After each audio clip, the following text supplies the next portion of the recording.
आज गणेश जयंती. सकाळी ऑफिसला जातानाच बाप्पांच्या मंदिरात थांबले आणि बाप्पाला माझ्या कष्टांचं फळ मला लगेच दे असं नाही म्हटलं. कारण मला माहिती आहे योग्य वेळ आली की बाप्पा माझ्या कष्टांचं फळ मला नक्कीच देणार आहे.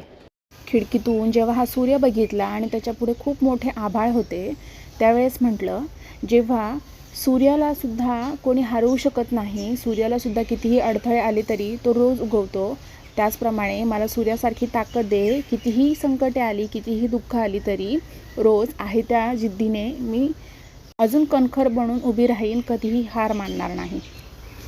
जसं सूर्याला कोणीही अडवू शकत नाही उगवण्यापासून, बाप्पाला पण म्हटलं मला पण तेवढीच ताकद दे. कोणीही कितीही आलं तरी सूर्यासारखी जिद्द आणि ताकद माझ्या पाठीशी कायम राहू दे.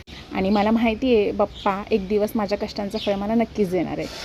अशा छान व्हिडिओ बघण्यासाठी मला फॉलो करा आणि भेटूया उद्याच्या भागामध्ये. तोपर्यंत बाय.